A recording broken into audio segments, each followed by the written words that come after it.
Hello friends, இந்தமாரி export quality ஜெர்பிரா வந்து cut ஃப்ளோருக்கு யூஸ் பண்ணுறாங்க, பொக்கேக்கெலாம் யூஸ் பண்ணுவாங்க. அந்த ஜெர்பிரா வந்து பெரிய கமர்ஷியலாக யூஸ் பண்ணுவாங்க. அந்த கமர்ஷியலாக யூஸ் பண்ணிவிட்டு அவங்க என்ன பண்ணுவாங்க, அதுக்கப்புறம் பூ கொஞ்சம் சைஸ் சின்னதான உடனே மொத்தமாக தோட்டத்துலேருந்து அப்படியே பேசி வாங்கிட்டு வந்து இதுமாதிரி ரீபேக்கிங் பண்ணுறாங்க பாருங்கள். ரீபேக்கிங் பண்ணி 15 நாள் எப்படி பூ வருவாங்க அழகாக.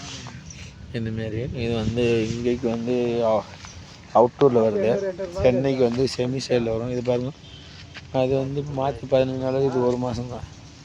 எப்படி இருக்கு பாருங்கள், செடி மொட்டு எப்படி இருக்கு பாருங்கள். ஜெர்பிரா இது வந்து பாட்டட் பிளான்ட்டாக யூஸ் பண்ணலாம், ராக்கெட் பிளான்ட் பாட்டட் பிளான்ட் சொன்னால் க்ரௌண்டில் நடலாம், லேண்ட்ஸ்கேப்பிங்கில் யூஸ் பண்ணலாம். நல்லா அழகாக இருக்கும். அட்ராக்ஷனாக கலர்ஸ் பாருங்கள், எல்லோ கலரு, ஆரஞ்சு கலரு, இது ஒரு பிங்க் கலரு, இந்த மாதிரி நிறைய கலர்ஸ் வரும். ரெட்டு கலர் இருக்கும், ரெட்டு கலரு. இதெல்லாம் கஸ்டமரை வந்து பார்த்துட்டு லைக் பண்ணுங்கள், ஷேர் பண்ணுங்கள், சப்ஸ்கிரைப் பண்ணுங்கள். Thank you friends.